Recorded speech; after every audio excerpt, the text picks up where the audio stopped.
2025. Please stand for the pledge.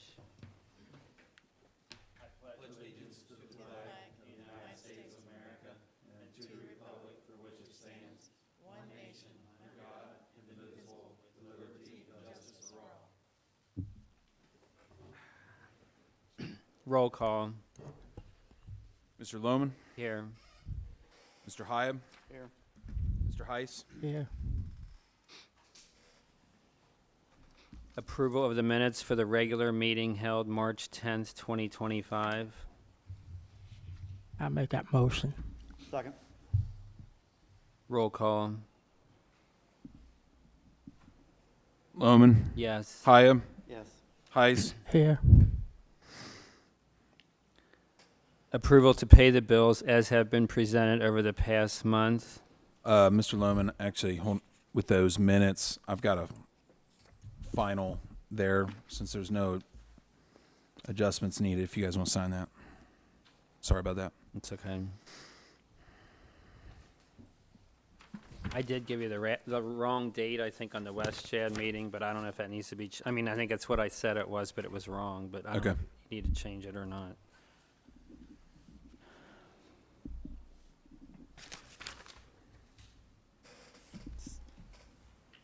I move we pay the bills that we presented over the past month. I second it. Roll call. Lohman, Yes. Hyab, Yes. Heiss, Yes. Correspondence.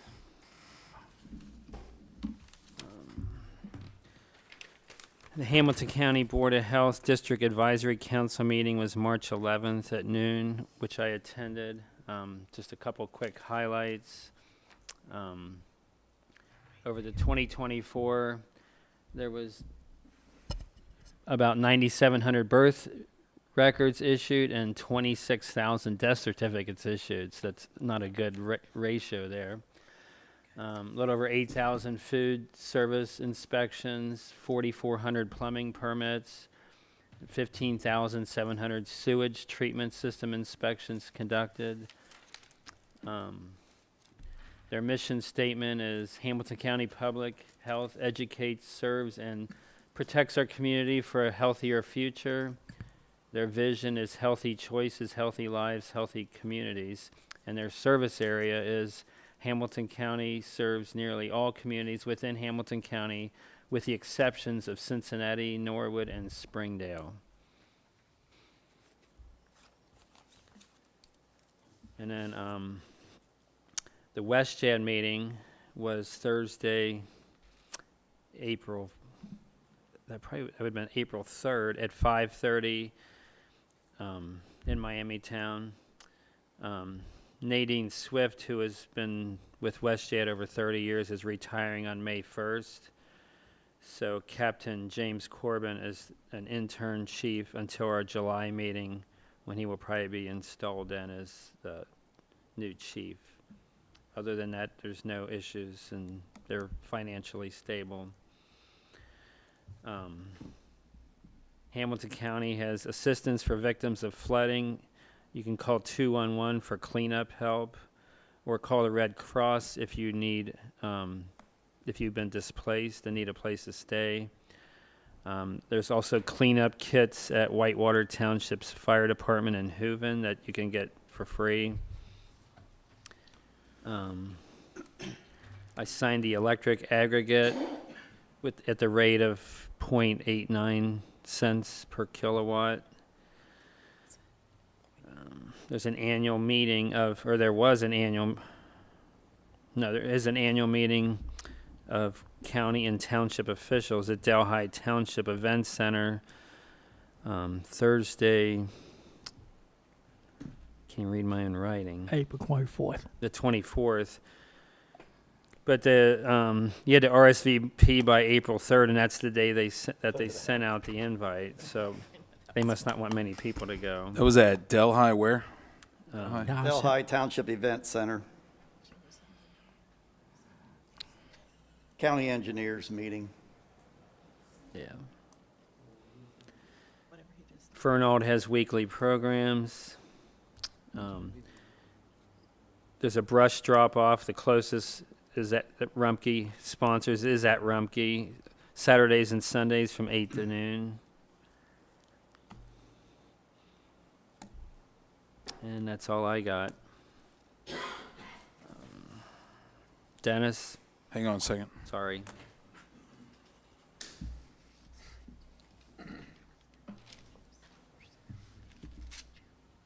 And we have them here. Is it the first Saturday of the month for brush drop off? What's the time for that? Last Saturday of the month, Oh, the last Saturday of the month. What's the time? 8 to 12. 8 to 12. Do people usually get somebody, or does it vary? Well, this first one, we're all coming in, we're gonna chip the brush while we're there. Yeah. You know, starting the pile that's there and be chipping that and getting rid of that, get ready, because the following weekend is cleanup days. Okay, I'm ready. All right, Dennis. Quarterly ICRC meeting is April the 24th, which I should be able to make. Great Parks Recycling Day is September the 6th. Miami Whitewater Forest for hard to dispose of electronics. So if you got a lot of computer stuff and other electronics that you want to get rid of, Great Parks, put that down for September the 6th at Miami Whitewater. Then I got correspondence that we never did send a bill in to Hamilton County Engineers for the 20% fund. So I got a hold of the fiscal officer's office and we sent in the bill for $29,591, which will help offset the Fort Scott Boulevard repaving. So it took care of that. And the rest of it's for later on. That's it. Thanks, Dennis. Chuck? Yeah, I got email, America 250. The next meeting is Friday, June the 7th at noon at the town hall in Miami Town. What is that for? At the America 250, at the 250th anniversary of America. They call themselves America 250. And they met once before, and the next meeting is June the 7th at the Miami Town, at the town hall at noontime. So, I also got a Ohio Township Association Risk Management Authority update for the spring, also known as OTARMA. I come out quarterly. Also in the mail, I got a survey from Boardwalk Pipelines.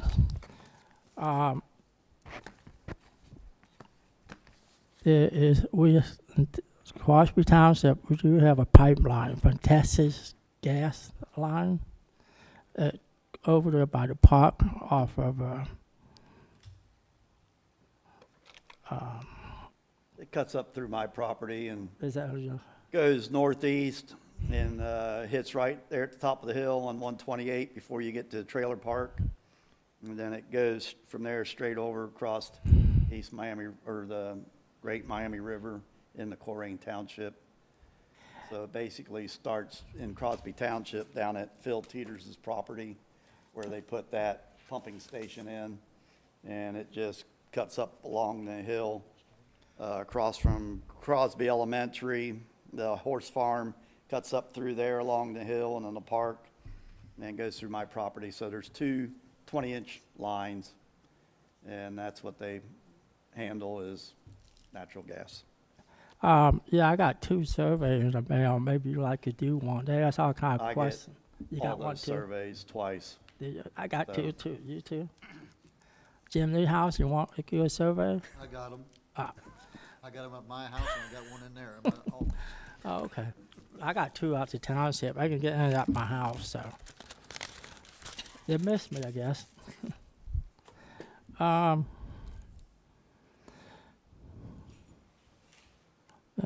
guess that's it. The only thing I brought up last month, and we may want to talk about later, is the state issue number 2. It's a statewide ballot on May the 6th. It's a special election. So I don't know if you want your resolution on this or not. We was last time I brought it up, and you said you're gonna table it for this meeting. So if you want to do it, you can. If not, no problem. So all I have. Great. Thanks, Chuck. Guest, Sheriff, Lieutenant Paoli.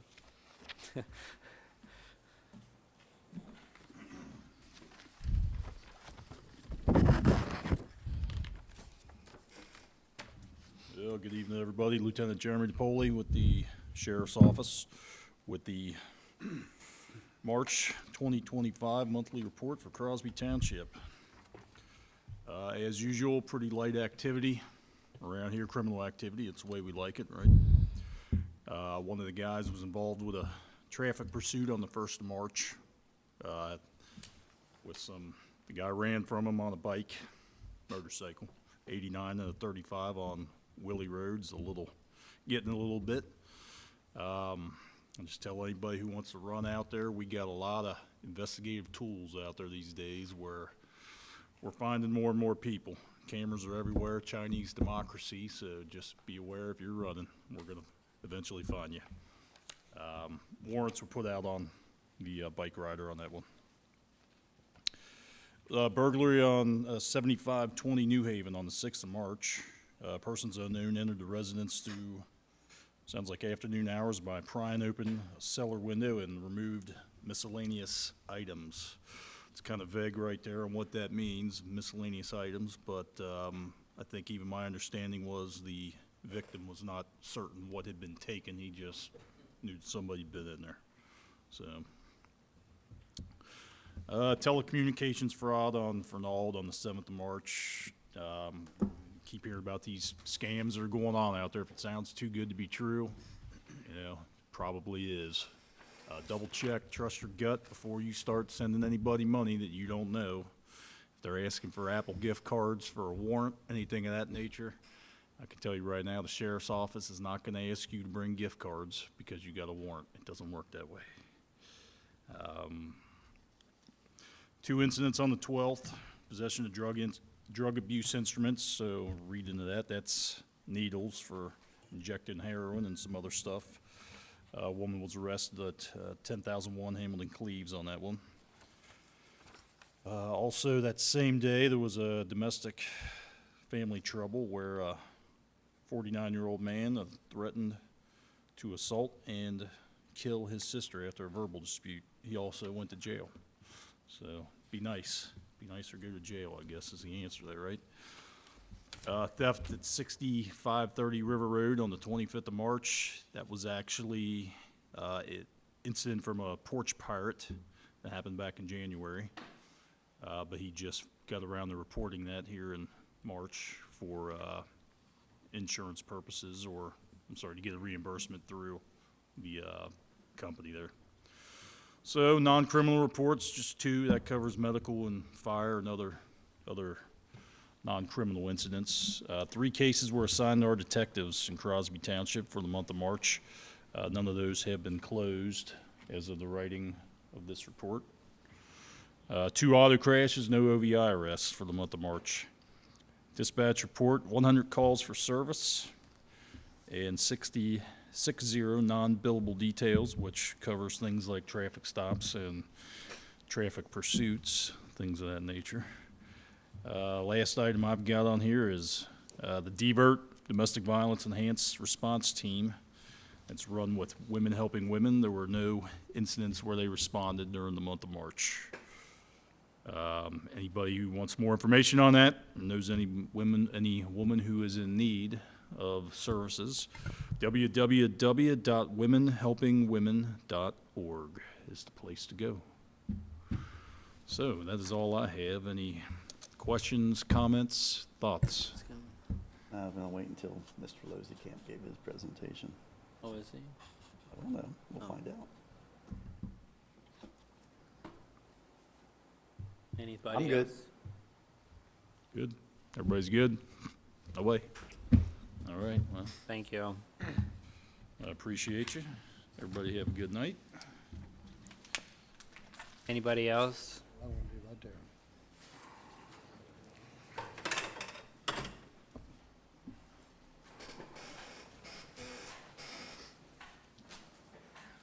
Hi, I'm Kate Denier. I'm the manager of the Harrison Branch Library, so I haven't been in a few months. I just wanted to update you all on what we're doing right now.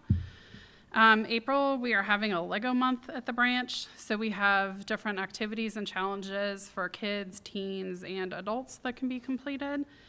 And then at the end of the month, we're going to be giving away a grand prize. We've got lots of programs for all ages surrounding Legos this month too. We've had lots of customer requests for trivia, so we're having a nostalgia trivia in April, and we're planning more coming this year. On April 22nd at 7 p.m., the Harrison Tree Board is doing a program for Arbor Day. Luke from Fernald Preserve will be talking about native trees and what varieties are best to plant in our area. And they're also going to be giving out red bud saplings to people who attend. On May 17th, between 3 and 5 p.m., the library will be hosting a plant swap. So people can come, leave us plants, pick one up, or they can just take one. You don't have to bring one. And that's open to anybody. And just a reminder that our summer reading program begins on May 31st, and it runs through July 31st. While the reading program itself is only for children and teenagers, we will have programs for all ages on all sorts of topics this summer. It's going to be busy. We have a lot planned.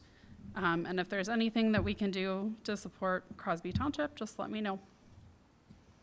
Thanks. Thank you.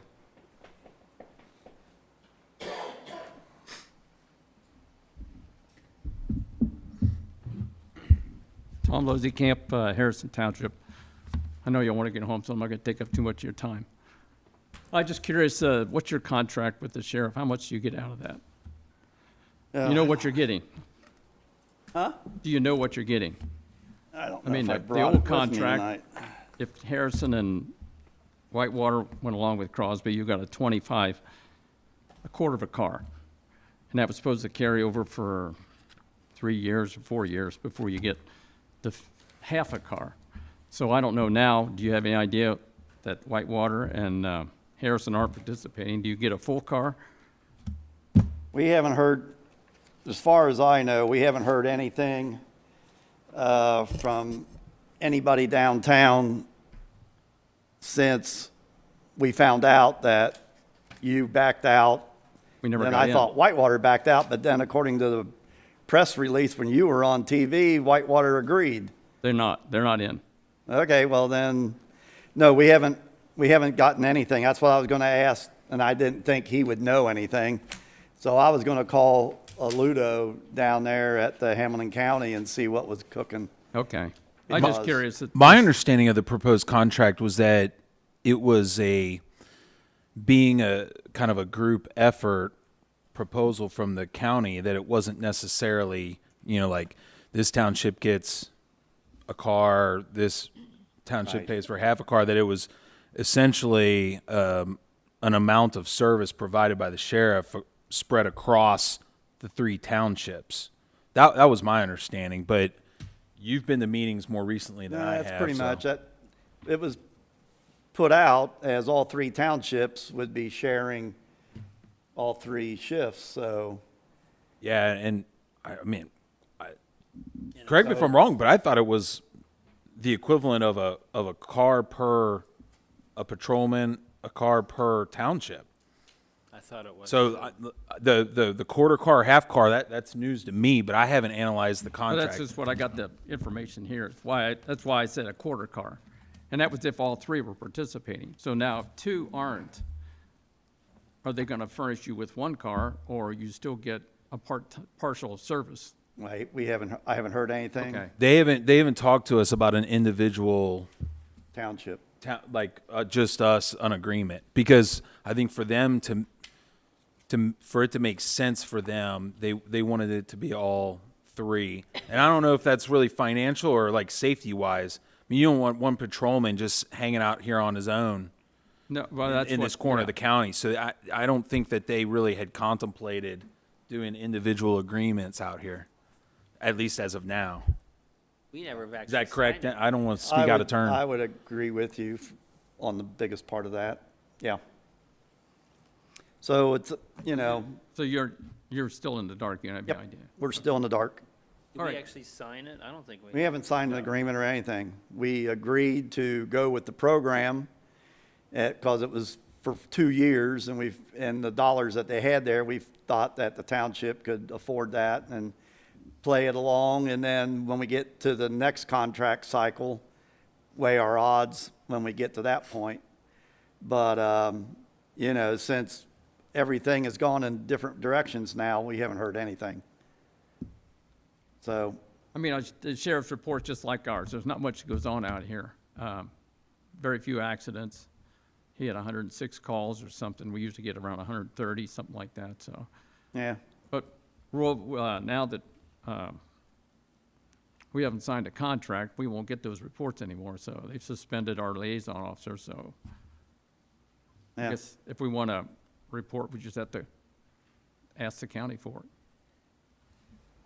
I think we're in uncharted territory. Yep. Well, I thank you don't for think your they time. know what to do right now. Yeah. You know, one thing I could add to that, if I could, and I know I'm kind of bordering going from the line from financial to policy, but in my day job as a prosecutor, I prosecuted one of the more vicious, really violent burglaries I ever prosecuted was actually in your township on Carolina Trace. And it was perpetrated by I was in juvenile division at the time. It was perpetrated by a juvenile, and thankfully they were so inexperienced at crime and so really foolish. And when they left the scene, I mean, they broke into the house with a fireman's axe, assaulted the homeowner. It was extremely traumatic for what. I'm not going to mention names, but that was my case. I prosecuted that case, and thankfully, they were so foolish that they pretty much just went right down the hill into the city of Harrison, and they got picked up by the city of Harrison police. But that was kind of a cautionary tale for me, because when every time this has come up every time they do a budget cycle with the sheriff's office in the county budget, it seems like that's when it starts getting talked about again, them pulling patrols. And I asked the question here in one of the meetings, if there's not a patrol, how long does it take to get a response for a call to service, from Hamilton Avenue? I mean, we're talking like 20 minutes. It's a long time. So as we were kind of going over this, I mean, it's just, you're right. There's not a lot of crime, but man, when it is, then what do you do? At the same time, these patrols were never really patrols. They were in the area, but they were not. Right, but we weren't paying for them either. I know what you mean. First time someone calls off, first time they need extra hands, moving prisoners downtown, or first time they need something elsewhere. I mean, yeah, they were pulling from what was here. But my understanding is, if we were in a contract with them, it wouldn't be that way. But that's just our understanding. I mean, that's the way it was presented. I mean, who really knows until you know, right? I mean, we don't know. Paramedics going. Yeah. Yeah, go ahead. And by the way, I'm not trying to debate you. I'm just because No, you're I'm just new to saying. these meetings. I mean, we're just kind of reporting like our experience through the process. And you're thinking you can patrol Harrison Township, every street in Harrison Township in an hour. And if it's a 24/7 car, what's he do the other 23 hours? He's just going to sit down at Mingus Funeral Home or someplace else and just wait? Or does he go out, wait a few hours and do the same thing all over again? So and that's the question, we just don't know if they're gonna stay here, or if we're paying for patrols that, once they go through, are they gonna be gone a few hours someplace else? Will they come over here to Crosby or go to Whitewater, and then come back again? I don't know. Well, one thing I can Go to tell you, Whitewater, you're looking Yeah. at 15 minutes possibly. one thing I can tell you from my professional experience is, especially if you're talking like, let's say, just imagine, what's a typical call for service might be, maybe like a domestic situation, something like that. They don't respond to those individually. I mean, those are some of the most dangerous circumstances that police officers ever get into. And so, there's gonna be time where essentially their function is waiting to be in close proximity for, potential call of service. I would say that's what that is. But there's other times where, as soon as there's some kind of domestic call that needs to be responded to, I fully anticipate that the other two cars that are in the northwestern townships areas, they're going to be going too, because they're not going to go in alone unless they absolutely have to. Why would they? Yeah. We've seen too many of those things go the wrong way. So, I think when you consider it like that, if you've got three cars across the three townships, they're generally going to be backing each other up, depending on where, a call is. Maybe they'll stay a little more busy. I don't know. But that's speculation. I mean, I can just tell you that they do back each other up a lot more than maybe we would assume. It's not just that someone's got a gun, bring the boys. It's any situation that could potentially go haywire. They're going to make sure that they're covered. And we might consider a contract car. We did that back in the late 90s, early 2000s, and it almost broke us. It took us till like 2010 to come back into the black from that fiasco. Well, I won't say a fiasco, but we provided contract car, and they really didn't do much. They did patrol, and the neighbors stuck to the township, but it just was too much money for what we were paying. Yeah, it's not cheap. No. And we probably got the lowest inside millage in the state. And we tried to keep it that way. Well, Rick Dole and I, and Bill knows too, was all in there. And that's what we would work off, because we just didn't want to raise taxes on any of the individuals or anything like that. So we stuck with that. But if it comes down to it, we could raise that millage and we double everybody's taxes in Harrison Township, property tax wise, and pay for this. But we just have to see how this is going to play out. I don't know. But that's all I got to say. Just wondering what you guys are up to, or if you knew. Yeah, anything. well, if I call down there and I get any information, I'll let you in on it. Okay, I appreciate it. Thanks, Tom. Anybody else? I got that information from Guy Shack, but they didn't sign anything. So I don't know where the 10 12 got that information from. I don't know how he got prompted on that. Well, we haven't been even given anything to sign. Not since it's, Nope, okay. all right. Okay, legal, Alan? Yeah, the last time we were here, we talked about the existence of the auxiliary fund and what form it was in, and Brenda did some digging and found out that the Crosby Township Fire Auxiliary is a not-for-profit Ohio corporation in good standing.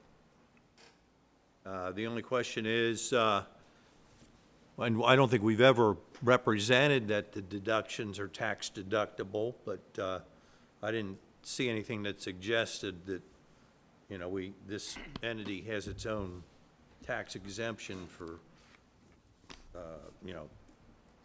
contributions. It may fall under the township, but I don't know. But it exists, and I think there's another one that exists too, another fund. The Crosby Senior Club has Yeah. the same paperwork. That's kind of how I remembered from Frank LaRose and the Secretary You of said State the years ago. I guess they contributions started. are or are not tax deductible. I can't tell. It doesn't, I looked on using the tax, it does have a tax ID number, and it's got a bank account, and using the tax ID number, and I think you were gonna change the, signatories on it, weren't you? Yeah, we'd update that.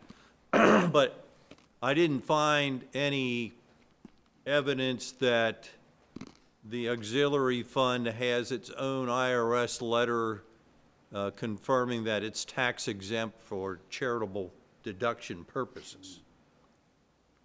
I haven't found that yet, and I might not. Right, So, but it is a not-for-profit in good standing, okay. so, anyway. So then, since you got your own bank account, your money doesn't have to go through the fire department or the fiscal officers, you just handle your own proceeds. Right, and I guess, just for practical purposes too, Jason Davis is gonna continue to, work with me just to oversee things, and I asked, Doug if he would do the same thing, so, and like, Mr. Trent says, we just have some, when it was initially started 20 years ago, there's names that I don't know those people, so he's gonna just look into, updating some of that, and it's Yeah. actually, up for renewal in January of 2026.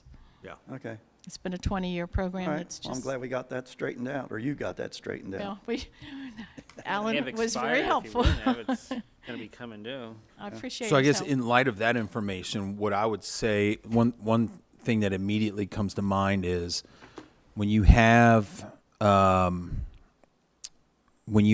different grants and such that are going to fund either Kringle Chest or whatever, and you have those people contacting you about that, just have them write those, whatever checks those are, directly to the name of that organization.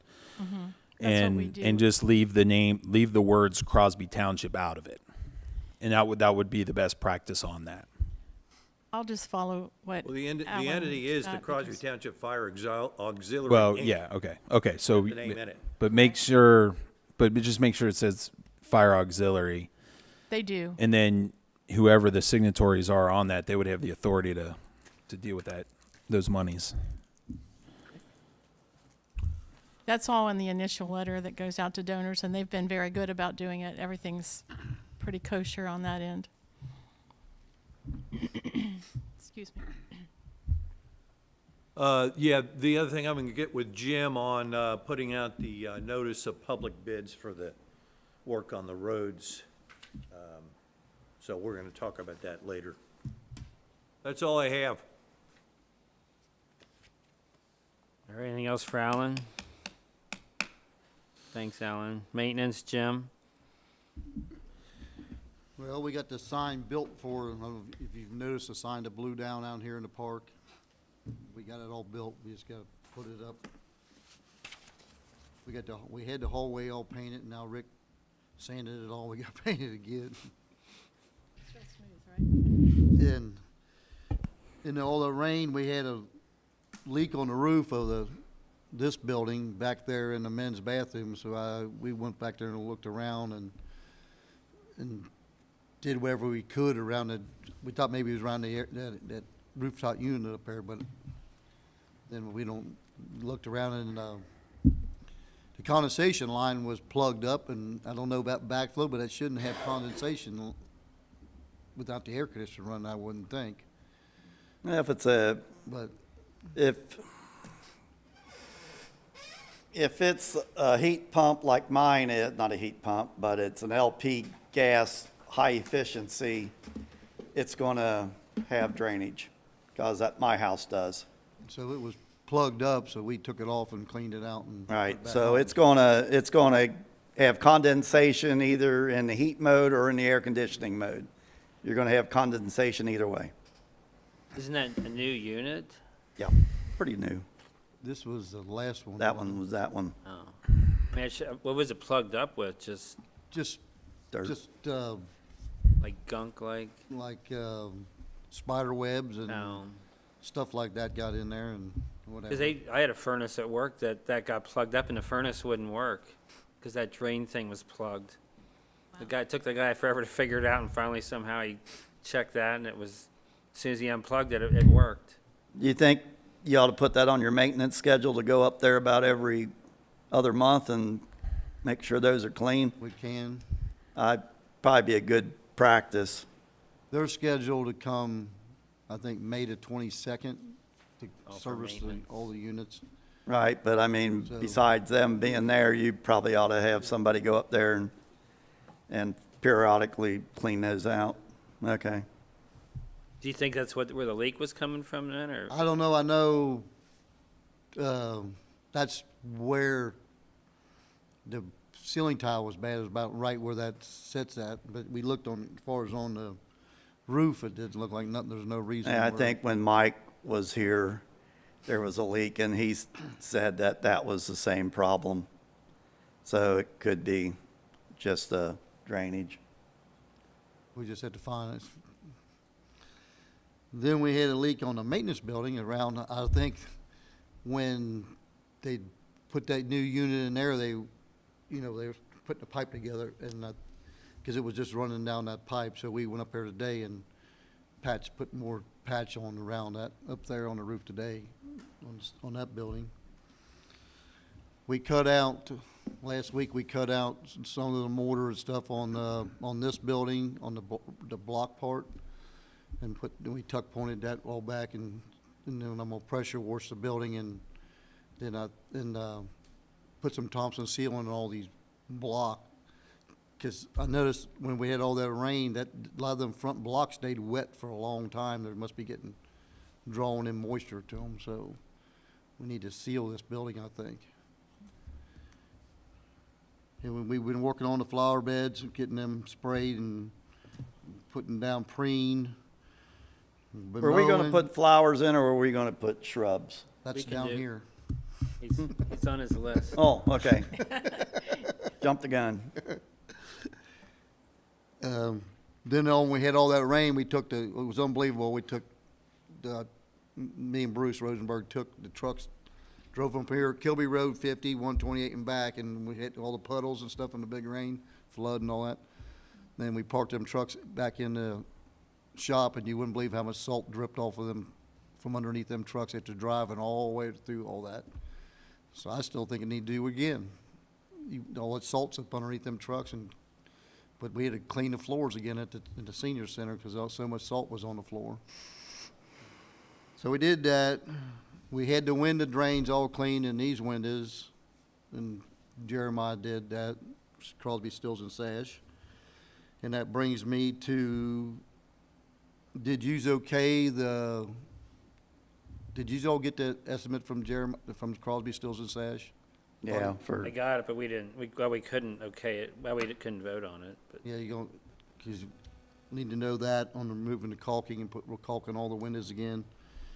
And then, I called DWA and I had Jack Grywe come out here, and I had him kind of give us a training on playground equipment, what we need to look out for and what, and stuff like that for safety.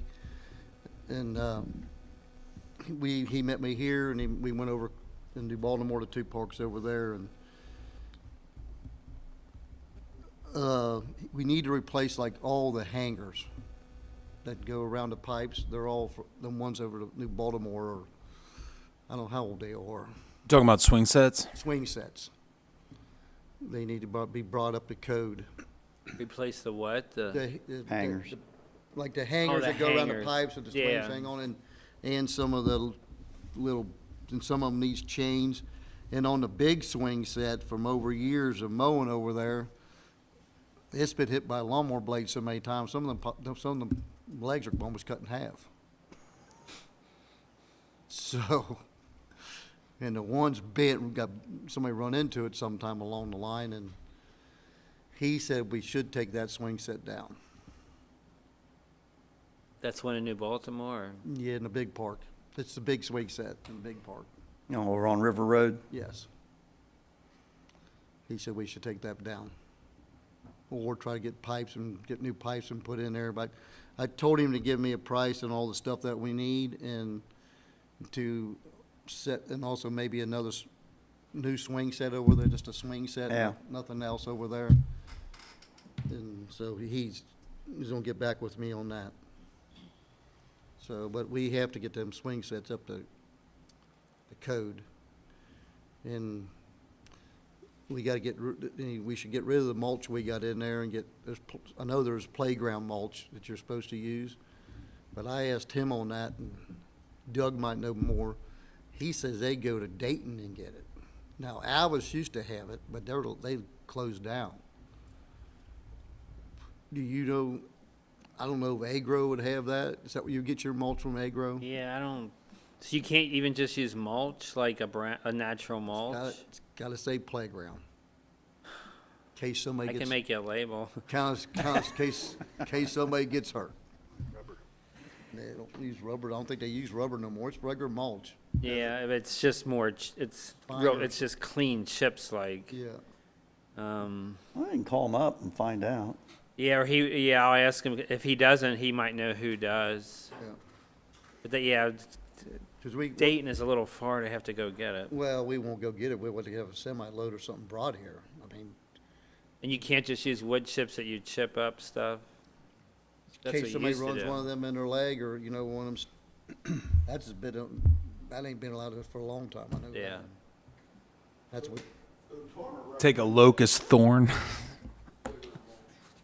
Yeah. Came in and did the survey, Harry threw the wood chips down. yeah. I'm surprised you can't use a soft, like hardwood mulch, but If you go, years ago when we did, remember when they was building, Crosby School, we went down there and got that mulch. And it's basically, you can't tell the difference in the fine mulch and playground mulch. So, that's why I was surprised. but I think if you was in a lawsuit or something. Right, then you got your ducks in a row. Yeah, it has to say playground mulch. Yeah, I'll find out. So I got that, so we have to decide what we're gonna do on that, I guess. We can do, Does it have to be like 6 or 8 inches or something too, like Yeah, it's certain pretty depth? there's some pieces on this playground out there, this set of steps that's peeling. He's gonna try to get a new set of, what it costs for a new set of steps for that, because a kid can get his finger in there or toe in there. So, something that hasn't never been done, I don't think, here. Anybody, you know, going to class, kinda had a class with the guys and to learn what to look for when you're mowing or go over there or whatever. So, Don't hit the poles with your mower. well, they keep saying you can't, but you can, because the pole comes like this. The leg comes down like that. Yeah. And your mower it goes under your mower. You don't, you know, and then, Frankenstein Nursery, I did ask her if she has perennials.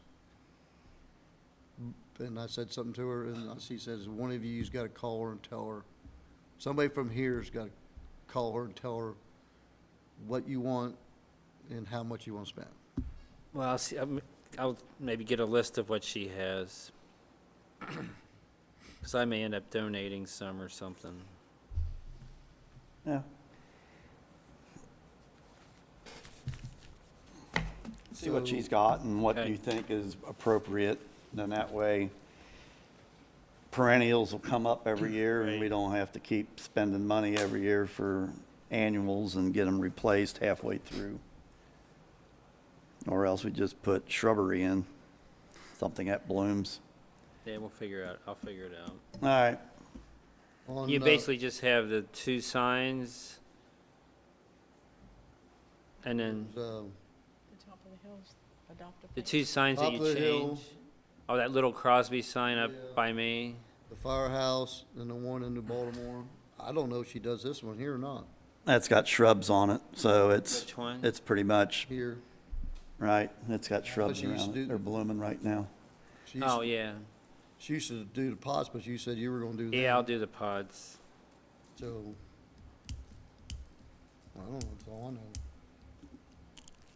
What, so we need to approve The windows, Crosby, Sills, and Nash for, what was the amount? 2,000. 2,000, I thought it was 2,000 even. And what exactly is he doing? I mean, just for the Removing all the, record. he's removing all the caulk around all the windows and recalking them, the whole digging it all out and redoing the whole thing, but I don't know, Rick, which kind of caulk is that? Some kind of, except big, Some sort of urethane caulk that's, real expandable, it's paintable, it lasts a long time, and it's expensive. Caulking job on the building. Can you put the microphone over? Sorry. Thank you. The caulking job that's on the building has caused leaks, and this product, and he's familiar with these commercial windows, so he'd be the one to do it, really. He knew what he was talking about. Well, the Especially, caulk that's there is 30 years old. I mean, that's how old this building is, so it's going to have to be replaced. Yeah. Anyway, so, yeah, I don't have a problem with it. So you're doing all of them, even under the cover too, or just, he says, his estimate says, all windows. okay. I mean, he's hearing, they look good, but it says all windows. Okay. But I've looked at them, they're all right. If they're all windows, they're all windows. Yeah. I move that we spend the $2,000 to replace the caulking on the windows by Crosby, Sills, and Nash. Sash. The marketing works. Yeah, the marketing works.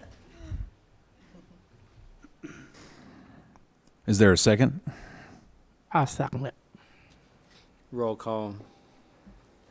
Lohman, Yes. Hyam, Yes. Heiss. Yes.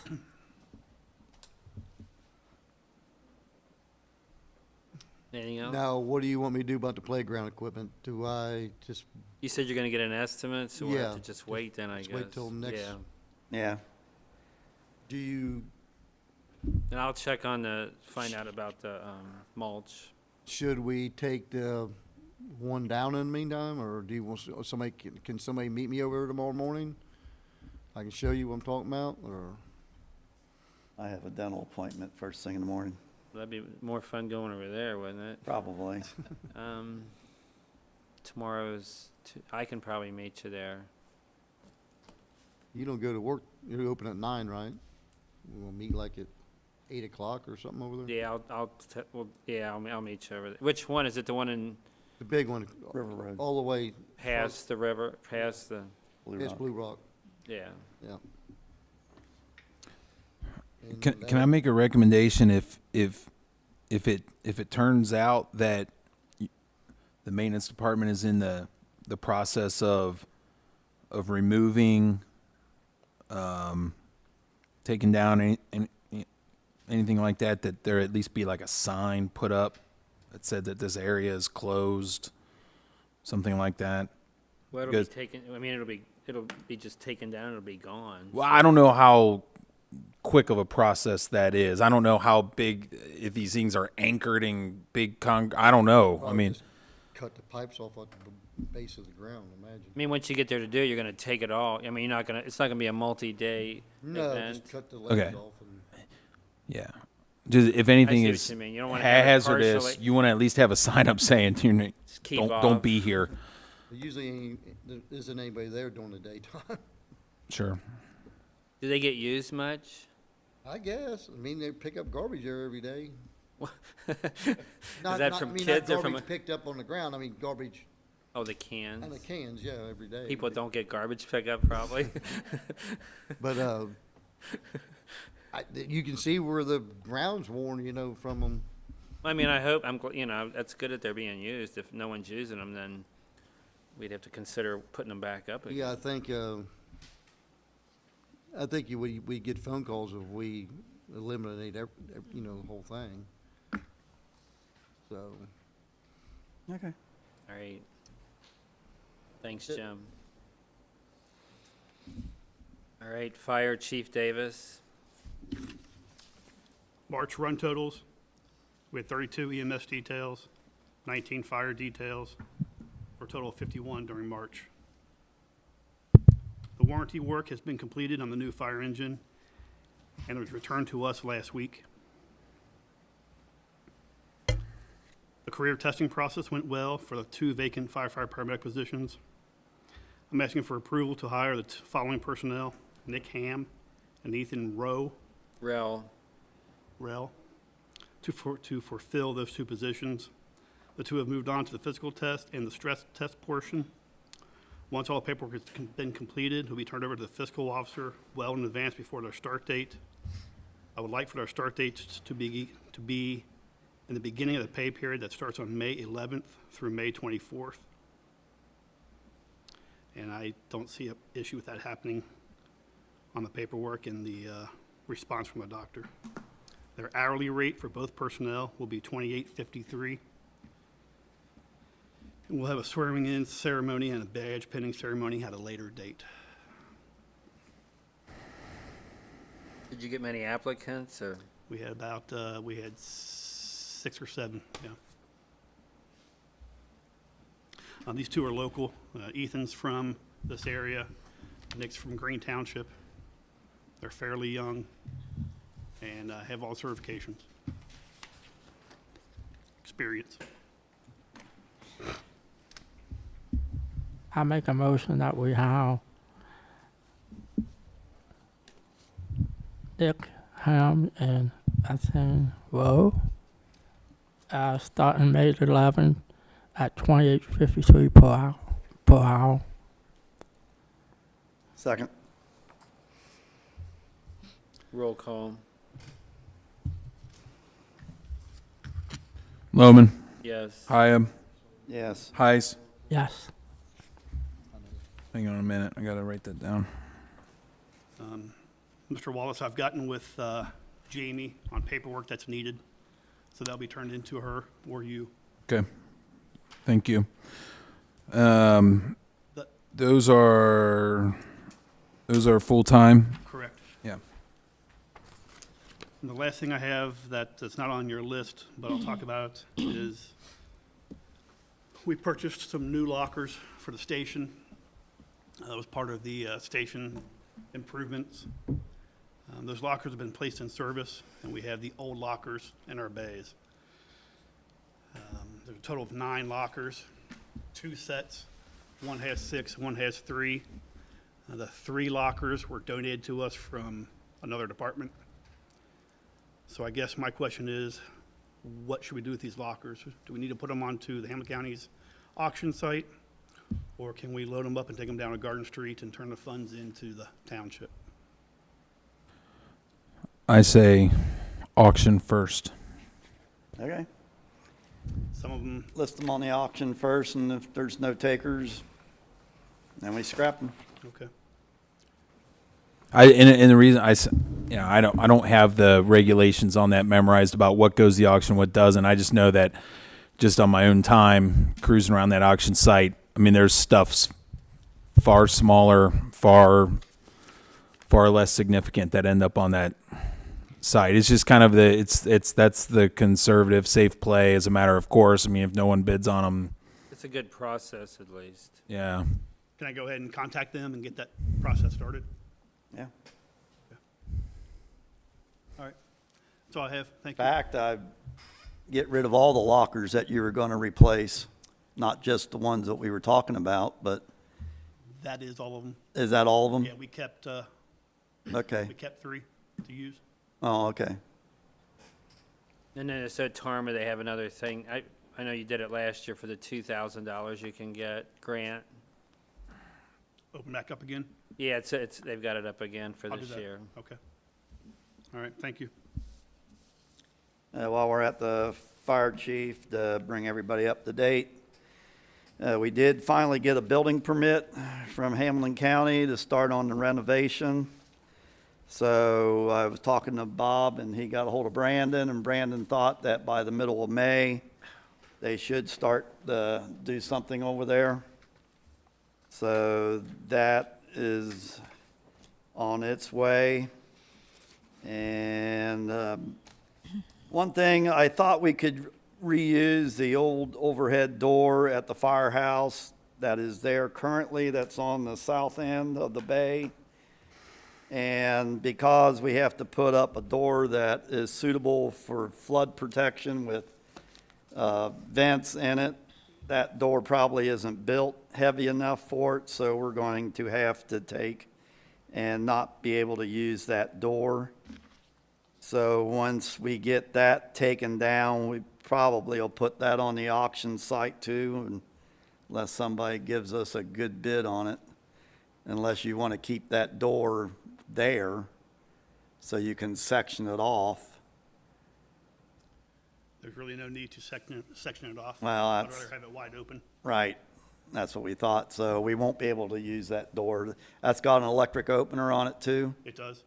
Okay, so, you know, I thought we could reuse it and save some money, but because of the flood business, we can't. And that's about it on that. Anything else for Chief Davis? Thank you. Community Coordinator Brenda. Hi, everybody. Crosby Township is moving along pretty swiftly as we go into spring, so there'll be a lot happening around for all the folks that are listening. The Crosby Township Policies and Procedures Manual, I'll start with, is in its final touches. Again, it's getting closer to being a completed project. An update regarding the Hamilton County Resource Community Specialist Jack Mangan. We received a report of the Crosby Township Residential Recycling Incentive, it's called RRI, program, which stated that Crosby diverted 62.8 tons of recyclable material. There is also a direct deposit of $5,000 to be used according to the criteria set forth for the Resource Grant Program, and I will keep you posted as to how this funding can be utilized. Crosby Day at Strickers Grove is scheduled for Sunday, May 18th. All of our businesses and friends, donor invitations have been sent out. There was approximately 60 to 70 letters. This is a great day for families to enjoy a tradition of amusement park fun in our own community. I looked it up. I think this is the 22nd year that Crosby Day has been happening at Strickers Grove, or the last 22 years. I am also saying that I just wanted to be sure about this. I'm assuming we'll be charging the same price of $2 as normal. And I thought I would stay in touch with the school after tonight so that I can work with Patty Van Cleve on how they'll be able to tell their students if we're going to do what we've done in the past by, letting the students get in for free. So I don't know if you want to talk about that at the moment, or I just keep going until the end. Doesn't matter. You want to think about it? If that's okay, so I'll know what to tell the school. Okay, I'll just keep moving. The 110th this year, can you believe it? 110 years, the consecutive Memorial Day Parade in Crosby Township will take place on Sunday, May 25th at 2 p.m. We're at the beginning stages of putting all of those details together, and they're too numerous to mention. But I'm just getting to the part where we're inviting the groups and participants to be in the parade. The Hamilton County Sheriff's Office has received our application for the parade and street closures, and it was confirmed by Sergeant Kevin Bly of the Hamilton County Sheriff's Office. So we're all set to go. It's all underway. As Jim mentioned, and I think it was mentioned earlier, Crosby Cleanup Days will be here at the Community Center near the ball field entrance on Willie Road. It's scheduled for May 3rd and 4th from 8 a.m. to 4 p.m. This is a great opportunity for Crosby residents to discard unwanted items or trash in the dumpsters that are provided. There were some new seniors in our club, and they were like, well, what's cleanup day mean? And where is that? It's here. And so what do you put out? Do we bring with like mops and stuff? And it was really sweet, but you kind of forget that things that we're used to, new residents aren't sure what it is. And so they're all on board now. We're good. We are so happy to announce that the Butler Rural Community Connection Board of Trustees has awarded the Crosby Senior Club the $800 grant that we requested for membership in the Creative Aging of Cincinnati program. That membership has been amazing. And we really enjoy the entertainment and quality musicians who come here to our community center throughout the year through that membership. So we're thankful. Tomorrow, 43 senior club members are going to the Mullen Farm Dairy and Creamery in Okeana, which was founded in 1898. It's a fourth-generation farm. We're going to tour their farm to see their advanced technology and progress for milking their cows. They have a gift shop with dairy products and crafters booths as well, which sounds like fun. So we'll be there. They're going to meet here at noon, and then our tour starts at 1 o'clock. Free night of coffee and music will happen on this Wednesday, April 16th at 7 p.m. This is Ron Hollowell's band at our Crosby Cafe here in the community center, and everyone is welcome. Dinner with Friends will be on Thursday, April 24th at 5 p.m. We will be meeting and eating at the Shift Restaurant on State Line Road in Bright, Indiana, and we have 31 reservations for that meal so far.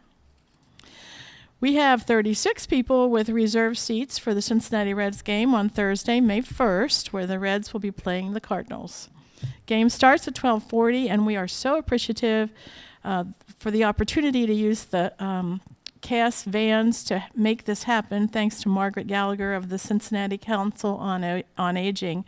So we will be picked up at the community center 11 a.m. for the game with 2 new 18-passenger vans. It's so nice because they got a whole new fleet of vans, they said, so that makes it so easy for us to get there.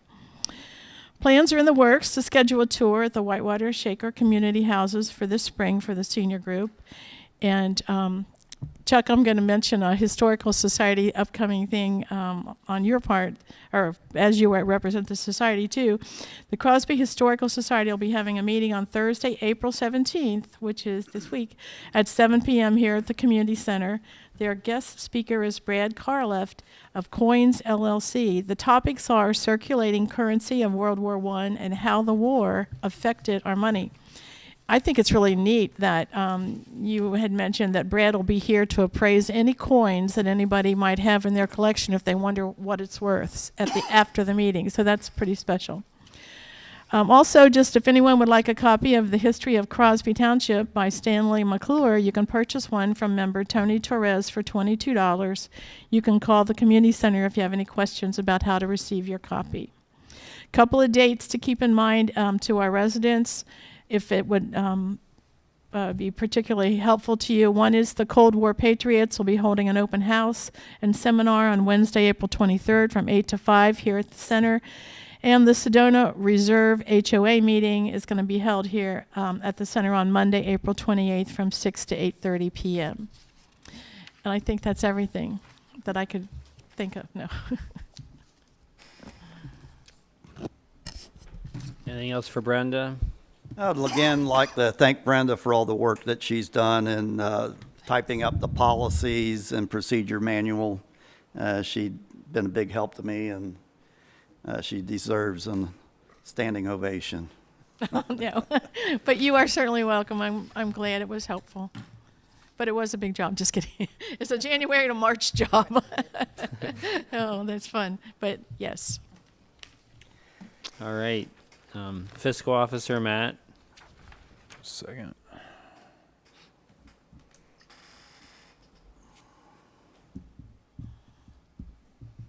Can I say something? Crosby's Day. I think we should keep it at $2, only because we get a lot for the senior citizen. I don't have anything against the senior citizen, but most senior citizens does not go on rise for this family, for the whole family and the children. So I thought keep it at $2. We lose some money, but we probably I agree. that much. And That's fine with me too. I don't know if we have to vote on that or not. Probably not. Yeah, I don't think so. Thank you. Okay, for fiscal officer. I passed out, or I distributed ahead of time, a written report, and I have a copy of it here, if you wouldn't mind signing, indicating your receipt. And that written report includes bank reconciliation information for both March and February. We had one issue to figure out on February at the time of the last meeting.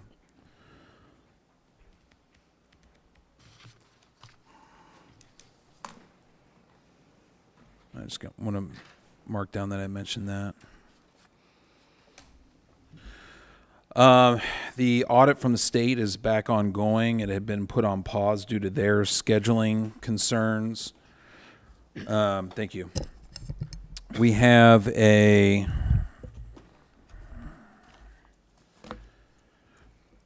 correspondence here from the Ohio Department of Commerce, Division of Liquor Control. We've gotten a few of these lately, actually. This one seems to indicate that it's from HPB Enterprises LLC, DBA Rumkey at 10400 State Route 128. I assume that's the softball fields? Yep. And it just asks if a hearing is requested on the issuing of this permit. And if you do not request a hearing, there's a box I can check for that too. I don't think you guys have I don't requested a need- we hearing don't need a recently. hearing. but We if- haven't had anything from the sheriff's office saying they run into problems down there with alcohol Yeah, I don't- misuse, so, I don't recall any as well. yeah. If I hear from each of you, no hearings requested, I'll mark that box and send it in. You want a hearing, Chuck? I'm for it. Okay. Just tell them we get a free beer when we stop by. Yeah, I'll let them know. So, and actually, the signature needed is actually from me. It's got a spot for Township Fiscal Officer, and I'll date it today's date. And we will send that in.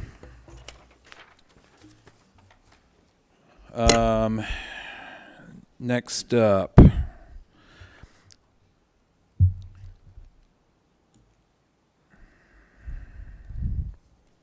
don't know why I wrote this under my section, but I did prepare a potential resolution that can be used if the policies and procedures manual that's been being worked on is adopted.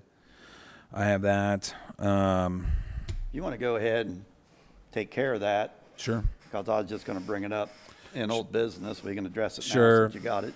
And this was originally drafted at the organizational meeting, and because this is the first comprehensive kind of look over that we've done with all the policies and procedures, I mean, since before any of us were here.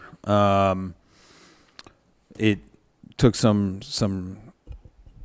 working on. So I know you guys all have a copy in front of you of the current iteration of the proposed manual. There's only two things that need to be upgraded. Brenda's got them, and one has to do with the renting of the playground Shelter. shelter. Right. We didn't have anything in there about parking the vehicles, and it was noticed that there has been some parking of vehicles right close to the shelter. So we just want to put a sentence in that says that you need to use the designated parking areas when you park here. Yeah, when I came over Friday, the shelter was rented, and there was a guy that had his pickup truck parked all the way over there by the shelter. You know, whether he had tables in there or whatever, but that got me to thinking that we don't have anything to address that. So if they put tables over there, they need to park the truck back out on the parking lot. So he drove off the parking lot back. Mm-hmm. Maybe we should have a sign right. There's no sign. What we there. need to do is have them come up through the other gate so that they don't drive across the grass on this end. And that would be very close to those two sidewalk, walkways right into the shelter, right, if they I park think by that walking path is pretty apparent. It's not a driveway. Yeah, well, unfortunately, people you have to just put do. signs up. So we're going to address that, and then the other thing had to do with the tobacco use in the township, and we had made a specific policy that the maintenance department, if they use chewing tobacco, they had to have receptacles in the vehicles in order to keep the vehicles clean. And it was brought to our attention, well, maybe the firefighters do it also. So I would, if it's all right with everybody here, we would have the maintenance department and the firefighting department. I would list those two because I wouldn't just say Crosby Township buildings or anything, because I don't want a spittoon in here. So, Rick might start chewing.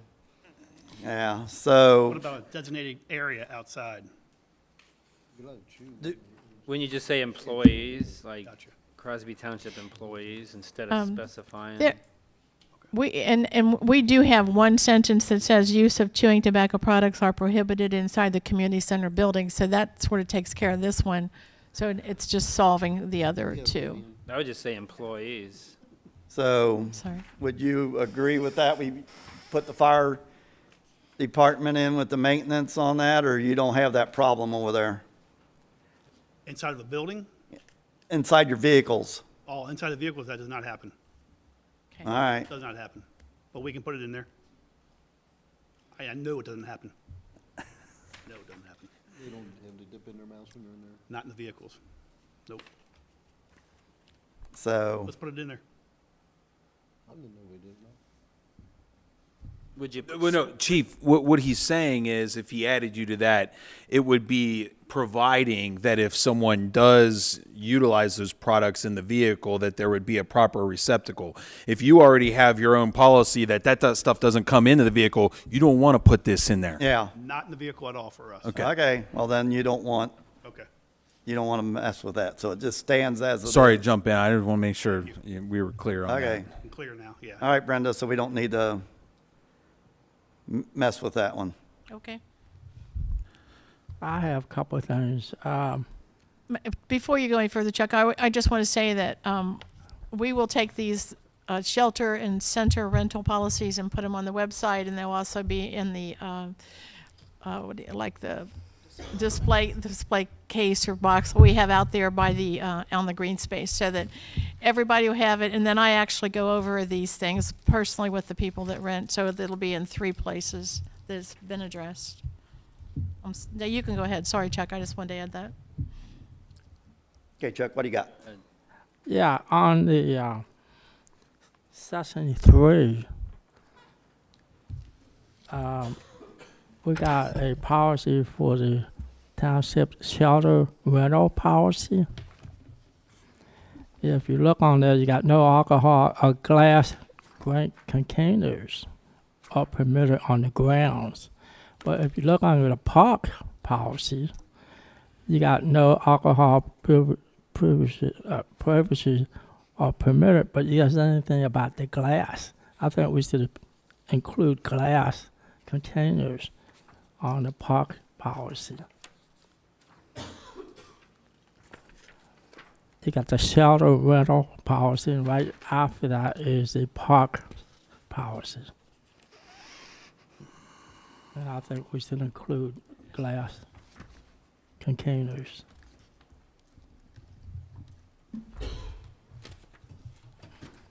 What the hell's you talking about? So what are you wanting to do? Just say no alcohol, period? He wants to add I want to glass to add- the park. Glass drink containers to the park So you want policy. the township parks policy to read the same as the crown shelter rental Right, policy? right. Okay, I don't have a problem with that. Yeah, the salary can't have glass, but outside, Eh, baseball diamond or somewhere, you can have All right. glass. So. You got that, Brenda? You could run it by me one more time. I was looking for it, but I Okay, didn't find it. for Go the ahead. Crosby Township's shelter rental policy, we have no alcohol or glass drink containers are permitted on the grounds. Okay. We want that to read in the Crosby Township Parks policy where we just have no alcoholic beverages are permitted, so you'll strike that. Put glass there. Same sentence, both Yeah. places. Make it- Got it. And make it consistent. You got Got it. Alright. Yeah, not that's a good here, idea. but you can be Okay. away. So. All right. And then Well, I hate to be hyper technical about it. It's not an issue of consistency. You're talking about a rental policy, right? right. So there's people that are over there that aren't renting the place. You're talking about in circumstances where you're renting the place, you wouldn't be able to do that. And just to understand, so this may be a question for Jim, but my understanding is there's a sign kind of out by the walkway that has like the park rules on it, right? Is there, or am I just thinking about that this is not a dog park sign? Well, these are going to go in that Okay. board. Yeah, because I didn't know if we had like a hard sign with the rules on it out there. I couldn't remember. That's why I was getting up to look, and I was just concerned if so, is your rule change worth the cost of changing a sign? But if it doesn't exist, I don't there's think no it cost in I it. exists. don't think it's on any of the permanent signs. Right. Okay. Forget I said it then. Okay. On session 1, page 20,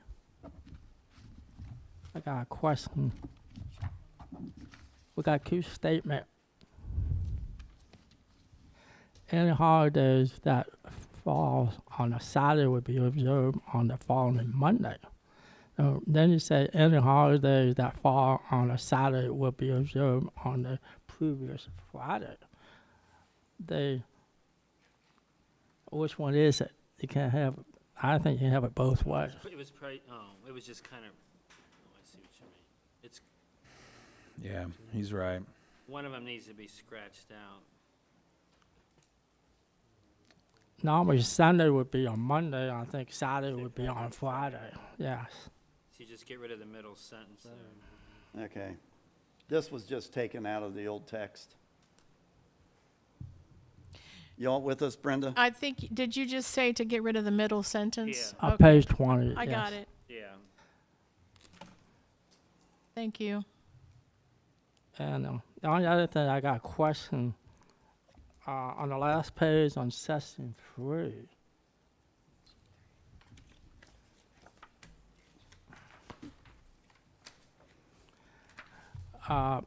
This policy, I guess, was adopted in 2013.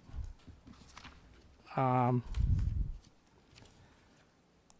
they say the cost would be $750. I wonder if the $750 is that where that figure coming from? Should that be updated? Or I would think it costs more than $750 It's right here. because that figure was from 2013 This, on the last page of I don't know. session 3. How much did the last cremation cost us?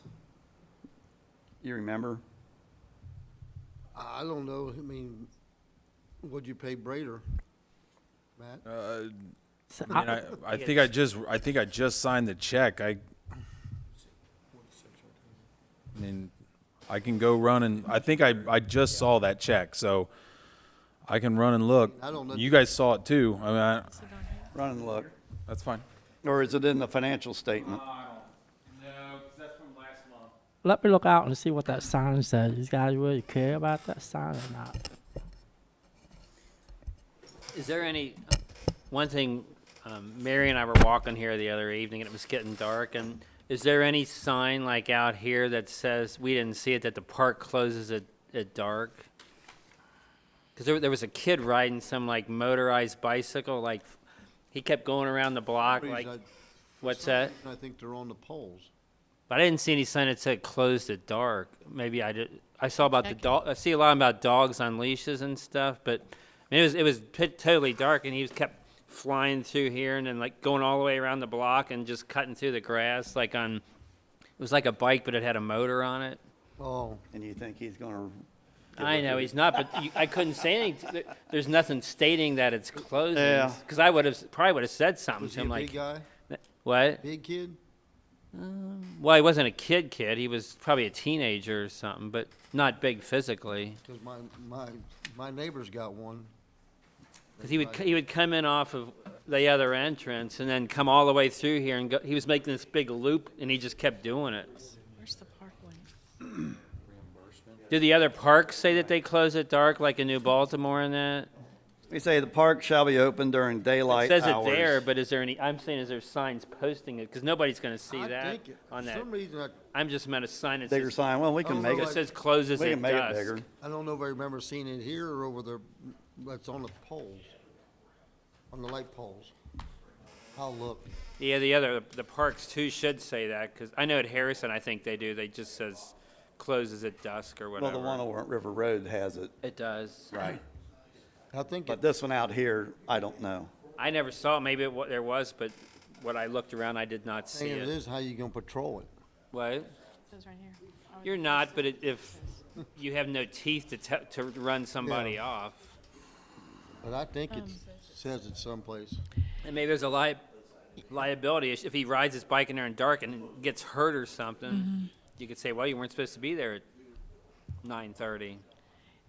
Doug, the first sentence in the park policy says the park shall be open during. I know that's Right. there, but it's not posted. There's just some kid coming in here or something. I know, but what I was going to add to what that statement was is that when I put up the shelter rental policy and all of that on the outside board, I'll also put this, even though it's not big and it's Right. at least something that's got it stated in that enclosed bulletin board area. Yeah. I'll do that. Yeah. We took down the old stuff today so that if things got tidied up, I'd be able to do it this week, but. Or even Make a when you pull in from the road would be a place to put it too. Just park closes real at sign, yeah. dusk. Did you say Raider? Yeah. Jolene Winter, Brader Winter. Okay. No dogs. Dogs need to be on a leash. No other rules. Not it. Well, we have signs all over for that. Yeah, but no other rules. I mean, Oh, nothing. what's that? Yeah, we were talking about alcohol and glass containers. There's no rules out there. All you got is the dogs. You mean here at the parks? This park. This, Well, like, I don't know about the other park. I'm talking about this one. Well, the main sign's over in the maintenance building, but I don't know what it says on it. The big signs. maybe got it's on that. And The it big wasn't sign out. got blown down in the storm, and it's over there, and we're So building how a long's new it one. been there? Where? How long was it blown down? Whenever the big stuff, that windstorm thing was. It was a strong wind day. It's That been was- a couple Yeah, it was just a few weeks days ago. ago that. No, it's been down for at least a month, probably. Oh, okay. So it may be on that. Yeah. They're just one post sticking up with the doggy bags on it. The only other thing I found was a couple minor spelling. All right, So you want me to get California now or? yep, Sure. We got a break here. go ahead. Just tell me where. Session 1, Section 1, okay. page. Hold on. 7, I think it is. Page 77. Page 7, Okay. 3.3 overtime. Oh, pad. PAID, got it. You know why the spell check didn't catch it? 'Cause I know PAID it's a is spell word. check. All right, Thank you. And the other thing on session 2, the third page,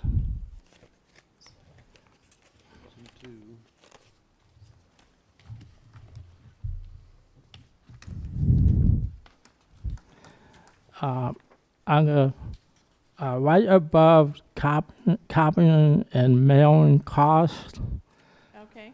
it says notify the requester of NY. I think it'd be Andy, ANY. I can't find where you are yet. Like copying and mailing cost. Which page Right. you mean?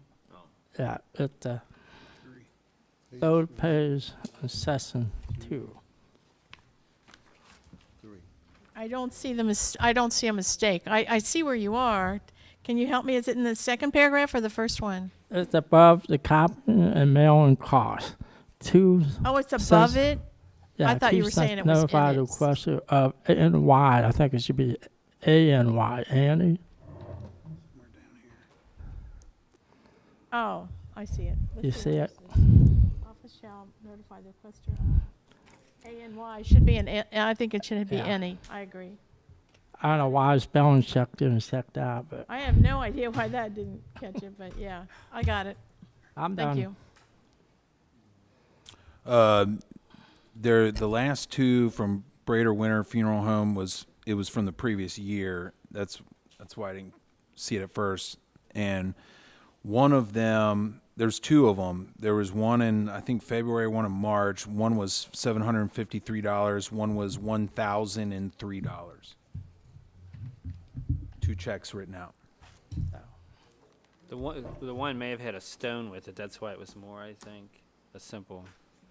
So this 750, is that our policy or is that a state? What- I think she.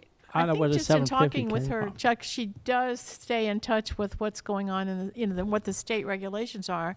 She's mentioned that before. I don't know specifically right now, but she is aware and seems to be careful about that. So we should just change the amount. Is that what you're saying? Yes. Well, the amount listed was what? It's up to 750. 750. But this was done in 2013. Yeah, that's quite so. So we should probably make it like 1,200. What was that?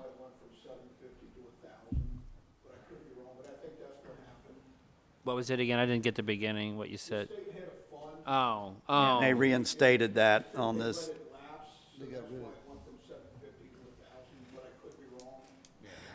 They reinstated that fund, so I would leave it at 750 for now.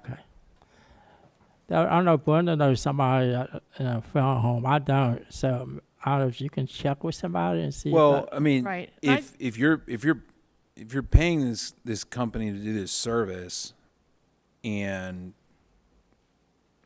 it needs to be raised, I mean, I think they'll come to you and say it needs to be raised, right? Yeah. I mean, I don't see any reason to speculatively change it until wouldn't until the we person need it. you're paying Until we need says to. it We needs to be always come back changed. in and Check- make a leave it. change. I mean, it's not Okay. like this is in stone. So, all right, All I have. So doesn't sound too bad. Anybody else got any?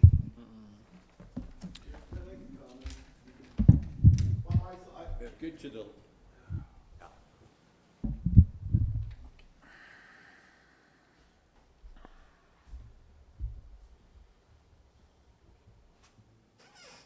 Here comes our legal counsel. I just had one comment on, I haven't seen these policies. I don't know anything about them. The thing is what would make your lives a lot easier, I believe, is when you finally adopt these policies, I would have every policy stated, approved by the Board of Trustees with a date. So when you come back next year and review, which you should review these policies, that you don't have to keep changing the dates as long as you don't change the policy. That's my recommendation, that it don't change. It would only change if you change the policy. And that way you won't have to keep updating or whatever, and you would know when that policy was approved and going forward. So if you'd ever change it again, or you can see how many times you've changed that policy over the course of its life. That's my only comment, because it should be a living document, and you should review that every year, because there might be changes. That's all I had to say. You got it. Timestamp everyone? Just put, I mean, is this the final version, or are there gonna be more changes? No, we made the changes that everybody wanted to make. It's pretty much. Just put a All right, date you stamp. just put a date stamp on each page. All right, that's easier than doing that. If you look at the ORC, they do that all the time, right, Alan? They list every time they change Right, the ORC. revisions at the bottom. All right, Yeah, in my dream world, it would be eventually, it'll all be typed into the same word processing document, And so for each section or subsection, that date when it initially in that language was approved, it would be listed there. And that may be paraphrasing what Brian was getting at, but So then we would it change can't. the I date. don't think it can happen on this one because of how this particular document was put together. But as it's improved, as it goes forward, that's what it would look like in its best form. So do we want to take and approve the policies as amended and pass it tonight? Yeah, or- I wrote down for the minutes, manual, with discussion on minor adjustments. I noted, Mr. Carter's recommendations, like minor adjustments to the draft.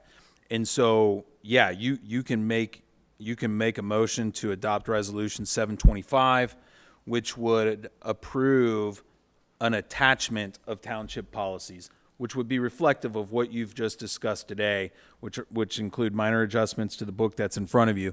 And then what I would ask, and I know that Brenda has done a ton of work on this already, but if for the purpose of the minutes and the official attachment, if we could get those minor adjustments put in there and then have it in a form without the beautiful binder and dividers, just the paperwork that can be stapled to this.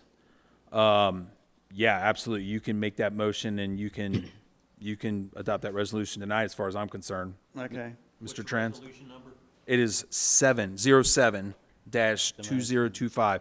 That's the same number that I kind of had for it at the organizational meeting. And it says, trustee, whoever makes a motion, would make a motion to adopt resolution 07-2025, adopting the attached township policies as of April 14th, 2025. I'll make that motion. I'll second it. Roll call. Loman, Yes. Hyab, Yes. Heiss. Yes. Okay, I have this for you gentlemen to sign. And then we'll get the adjusted So then you'll finished change the copy date, stapled like to in the it. beginning. Yeah, Brenda, when you first have to two change pages. the dates then The first 2 pages. on the page to the current date. The first 2, The yellow one and the first page on the inside. the next page also has the date. It says January 5th on it. Oh, no, that, anyway, never mind, that was January. Yeah, that's just that one. So, Just yeah. that one. Mm-hmm. Today's date. Yep.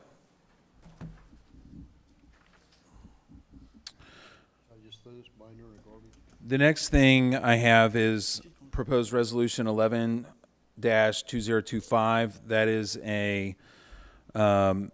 a resolution adopting supplemental appropriations. Generally, it's 4 different account codes. 3 of them, the idea was we weren't going to be using the 2181 zoning fund anymore, and generally we're not. There were a few pieces of that we just didn't catch, and it has to do with withholdings, as even though our zoning folks, their salaries are getting paid out of the general fund, there was some withholdings that we did not adjust in the system, and they were automatically still coming out of 2181.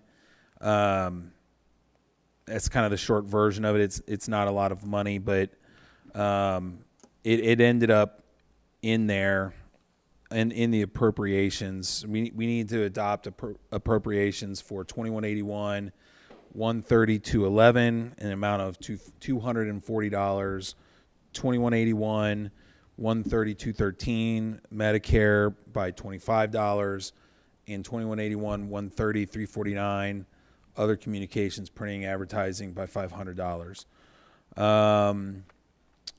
And then 2904, 135.99, other expenses is another thing. And so I got a request from Rick to write checks reimbursing street bonds, which are good to pay back. The particular fund, it only has $4,500 in it, but these are bonds that were paid by construction companies, and to be able to pay those back out, we just simply need the appropriations for them, and it's just not something that we covered in the budget. So I guess maybe small oversight on my part on that. But those are all covered in Resolution 11-2025. I move we adopt the resolution. I second it. Roll call. Loman, Yes. Hyab, Yes. Heiss. Yes. There's that.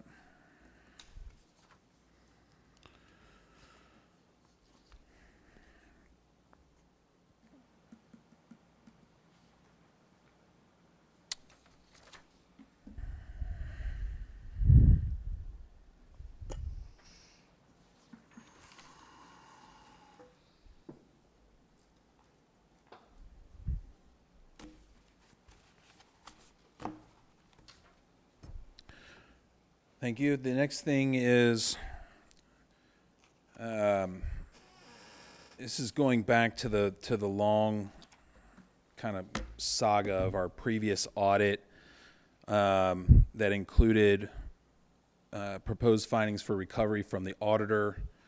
The procedure of this has been a relative mystery on how this goes about it. As soon as those findings for recovery were proposed and put into the audit findings, or and put into the, I guess, the final audit, I even had a conversation with Mr. Trends about, I really never, I don't recall getting like the final certified version of the audit, but what I reported to Mr. Trends was, I know in their opinion, they feel like it's been finalized, and we had the exit interview with the auditors. We met with them and that kind of thing. I received correspondence that I suspect Mr. Bibbo also received. I don't know if you guys received a copy of it or not, but I received correspondence basically indicating that with no action having been taken to date by the statutory counsel for the township, which is the prosecutor's office, that they're going to then refer it to the collections division of the Attorney General's office. Now, I've been asking anyone, anywhere where I can ask. I mean, understanding that that's possibly part of the process. I've been asking anyone I could, is there a right to a hearing? Is there, because the auditor makes these proposed findings for recovery, and I have the ability to respond to them, but ultimately they really don't care what I respond with and what I say in response. So I did respond. As a matter of fact, they cared so little about my response that they actually called up and pretty much demanded that I pretty much take my response away, and it was really bizarre. I thought it was my response, and then they were telling me what to say and how to respond. Also, that we get to a point where essentially I have there's no real due process at all. There's no right to to explain a story to anyone with any kind of discretionary authority. So it just, and when it goes to the AG, it doesn't go to them for any kind of investigation, it doesn't go to them for any kind of hearing, it doesn't go to anything like that. It simply goes to their collections department.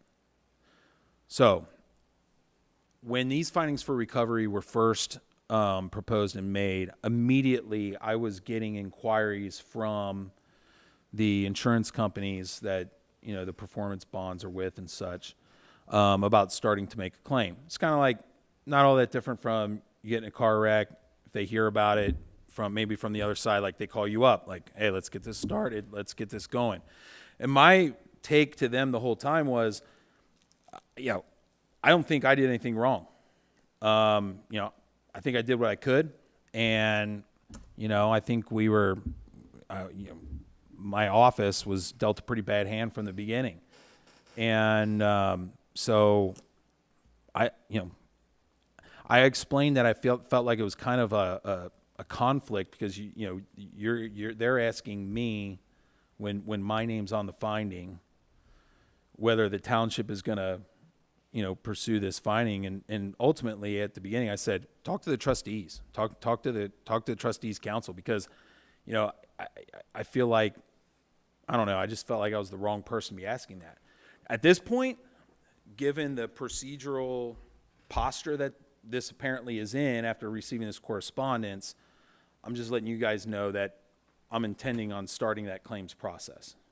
So, because of the fact that it's in that collections type of posture. Why aren't the trustees getting this? That's what I don't understand. Why aren't they communicating with the trustees? Well, I'm not sure, because when it comes to making the proposed findings, they're all copied on it. They were all copied on those letters. And it may be the fact that, and I'm bringing it up in open meeting, because it may be the fact that often when correspondence goes to the township board of trustees in general, it comes to me, on behalf of the trustees, as the clerk of the township. So, have you shared that with the trustees, what you've received? I am now. I've got a letter too. I'll make a copy. It just came this week, this past week. So, and because there's a 90 days from when it, becomes final. And so what they're doing is they're sending a letter saying this 90 days is almost up, where the prosecutor's office hasn't taken any action. And with the prosecutor's office not taking any action, we then certify it to the Attorney General, which kind of also confuses me, because I don't even understand what the county prosecutors does. I mean, if ultimately they're just going to certify it to a collections agency ran by the Attorney General, why do they even involve the county prosecutor? I don't get it, because the county prosecutor doesn't even have a collections arm. The county prosecutor would have to sue in court. So I don't know. I guess maybe it would have been better for me if they did sue in court, I guess. I don't know. But yeah, the statute says 120 days. Or maybe it's 120 days. I'm just going by memory. But yeah, I mean, that would make sense, Alan, because this was around the end of the year. Right. And, we're in the middle of April. So. Well, I've got to call in myself. To where? To the state auditor. Oh, okay. So I'm going to. Well, I can tell you that the attorney involved in the legal department for the auditor is named Michael Geisler. I've spoken with him on the phone early on in this process. And it was hard, and I couldn't even get I think a complete answer from him on the procedural process of this. Because I still thought, after talking with him, that if the auditor, after talking to me, still felt like this is something that they wanted to pursue, at least against me personally, that I would at least have a chance at some point for a hearing, in front of some kind of hearing officer or magistrate. If I understand, is a lot of this is regarding penalties for late filing? Penalties, fees, and interest. And interest. Chuck, I go back to the first year I was here, and you were the fiscal officer. We had about the same situation, if I'm not mistaken. And we got a lot of those things reversed. Do you remember that, Chuck? Yeah, I can't remember that amount, but the amount was I'm thinking $1,000 or $2,000. I get going from memory. Yeah. And I can't think they ever get a finding against. Say that again? I don't think that we ever issued a finding against Crosby Township. No, we didn't. I don't remember that, but it was the same. The auditor told me to make an adjustment and wrote it off.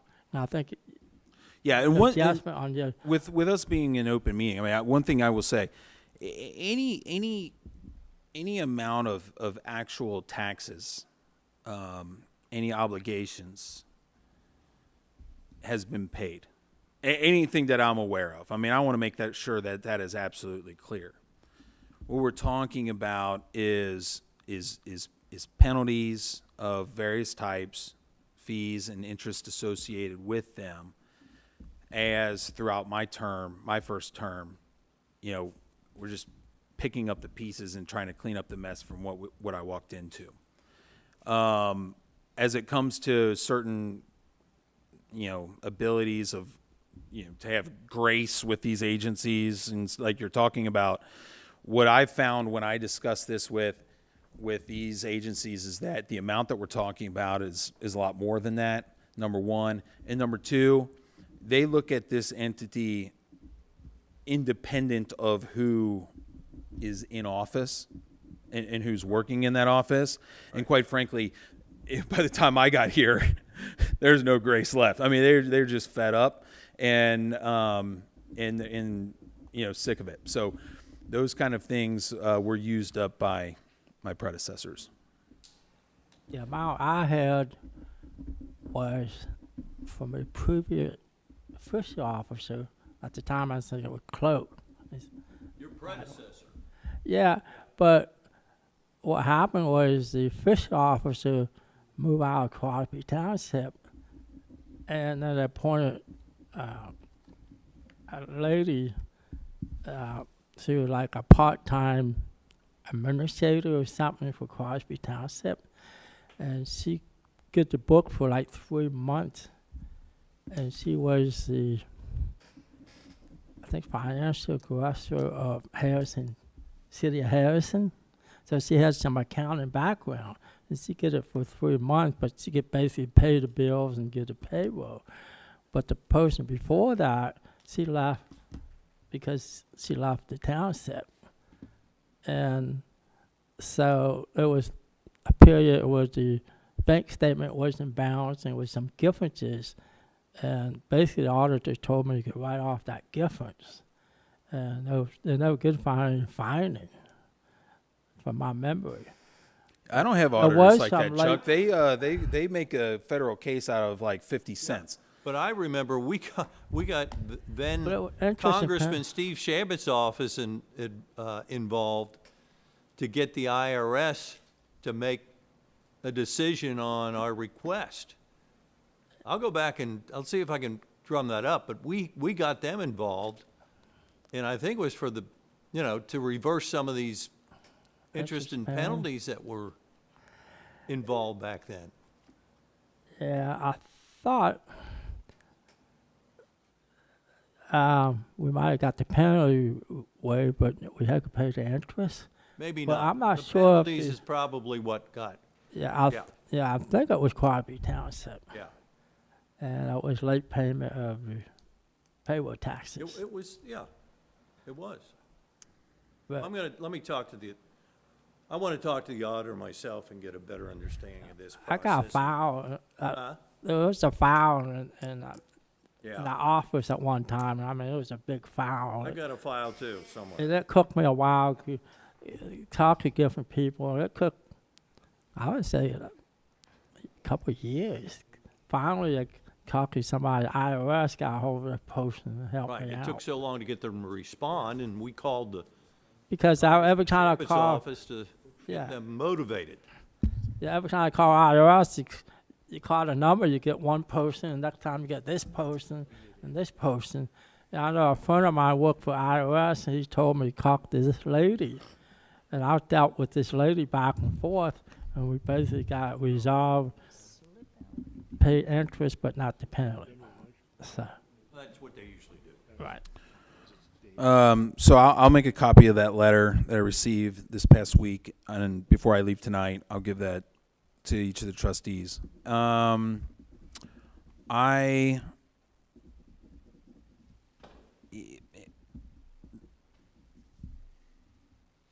Let's see. I think the only other thing I have that I need to talk about is basically I have a request for an executive session for a personnel issue. That's all I have.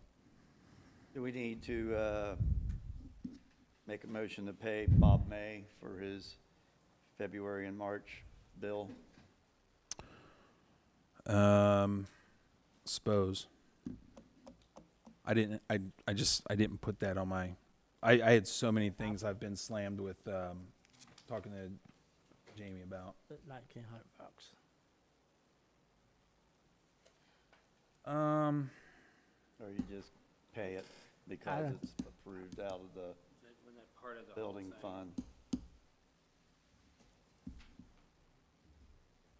No, I think a motion would be appropriate. I mean, it's not a regular operating expense. Okay, I move that we approve the payment of RJM Consulting LLC for February and March billing for $1,900. I'll second it. Roll call. That was 1,900. Yep. Yeah.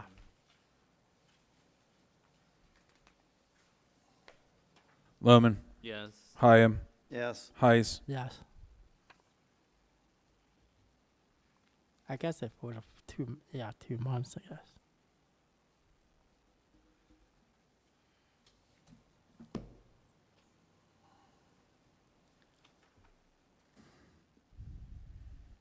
That's all I have.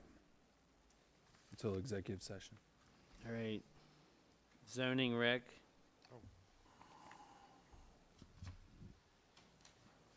We issued 9 permits last month, 2 decks, 1 pool, 3 fences, 1 solar cell, and 1 addition, and 1 plan revision of a residence.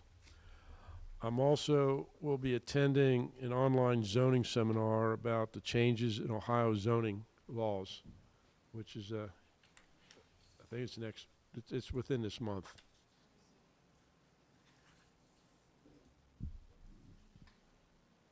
Anything else for Rick? That's all we have. Nope. Is the wall ready to paint? Is the wall ready to paint? Yes. The wall is ready to paint.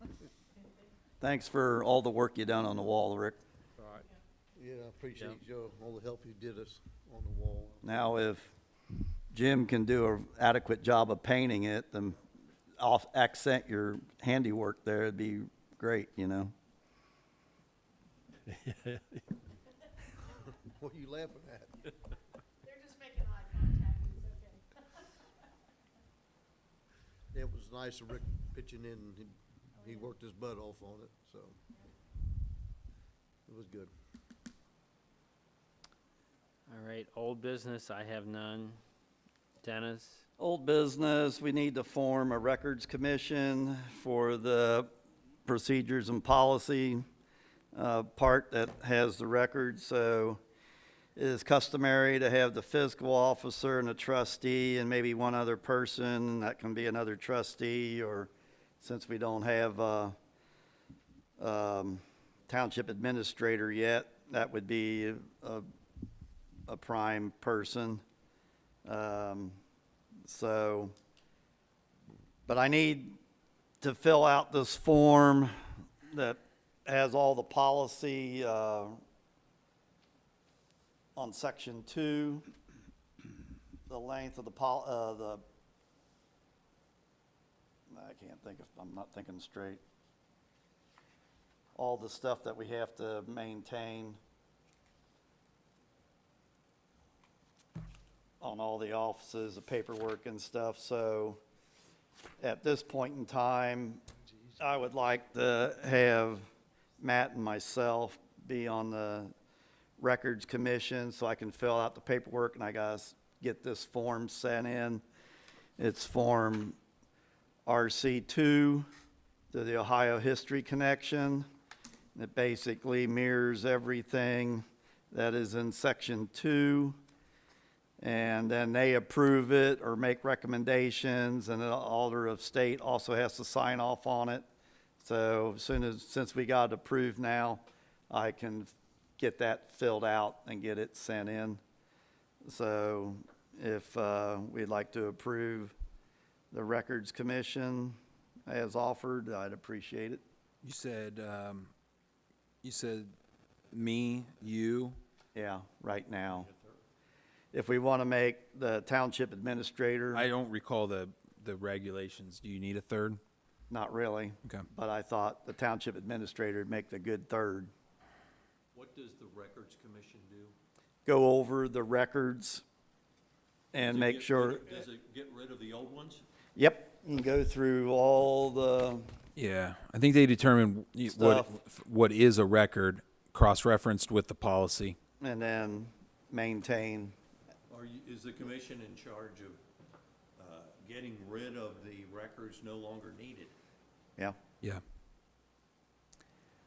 So sometime when it's colder than heck and we don't have anything to do and we're bored, we bring in the shredder and go through. Yeah. So I move that Matt and Dennis be on the Records Commission.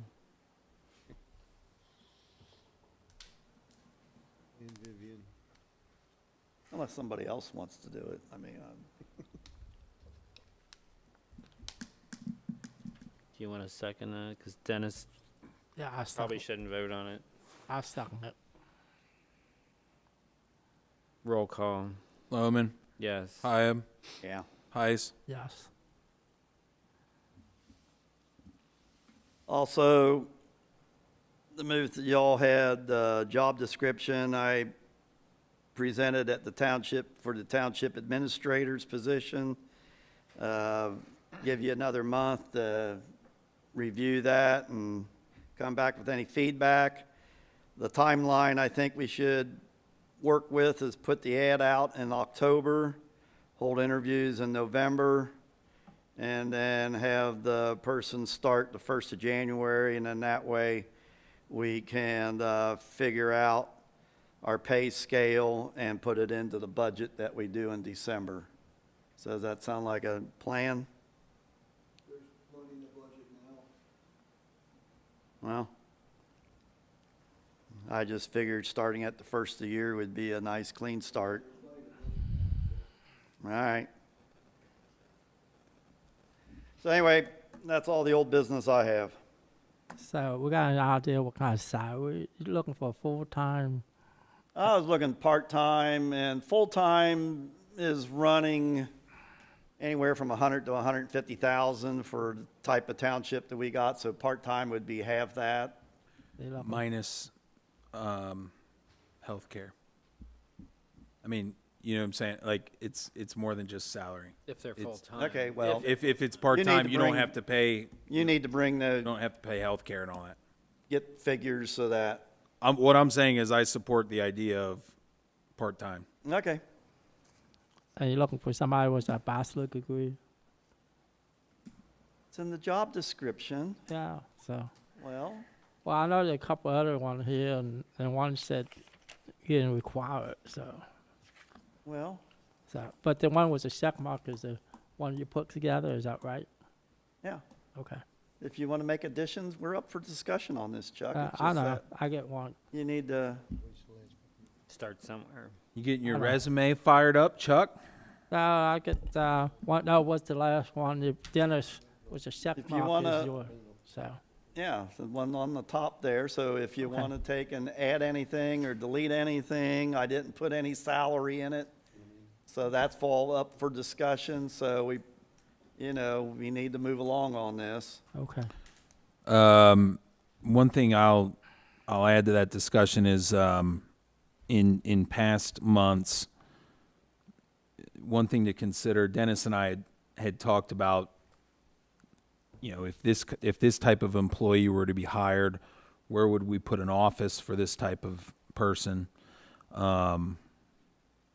The best idea I had so far, I thought, was basically carving a corner out of the conference room and adding a doorway right here into the hallway for a small office. It doesn't need to be big. It just needs to be big enough for a desk, computer, a couple chairs, if there needs to be some kind of chat, person-to-person chat. But Yeah. Knock out the back wall and put an addition. but on that's the a building. conversation I had with Dennis, so I just put it out to you guys. But Upgrade a septic. probably. something you need to consider is where that person would operate. I mean, Sure. quite frankly, could operate anywhere. I mean, you could carve out a space in Maybe not the maintenance building, but That's something to think about. yeah. Is one of the requirements that the person has to be a resident of Crosby Township? I don't think that's a requirement. Because that'd really narrow your search pool down. For the benefit of the public. Right. And then, since I got this here and Rick's sitting there before he falls asleep, we got notice that the septic system's up for review here before long. Did Mr. Niehaus forward this to you? Okay. I'm done. Chuck? I guess the public knows they're working on that for the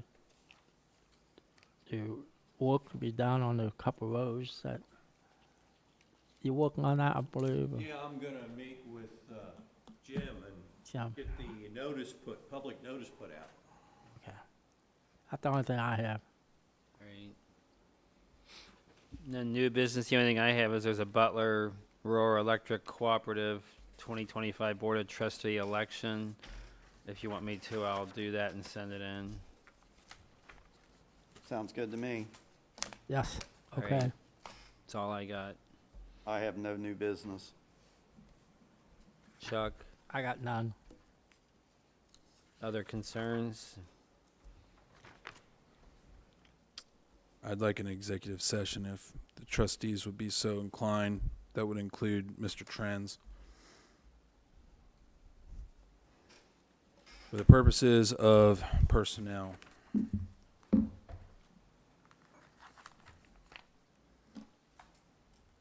I'll make that motion. Second. We'll go into executive session at 9:02 for personnel per Matt. I can't remember. Does that need that needs a roll call vote? Yeah. Yeah, I think you do. Yeah. You need one to go back in. Loman, Yeah. Hyam, Yes. Heiss. Yes. Both use one.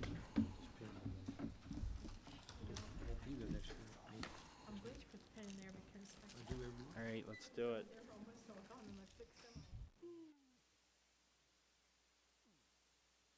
So moved. I second it. Roll call.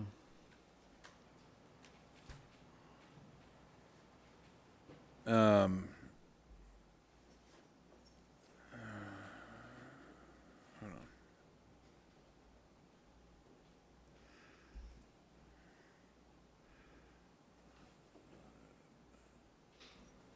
Loman, Yes. Hyam. Yep.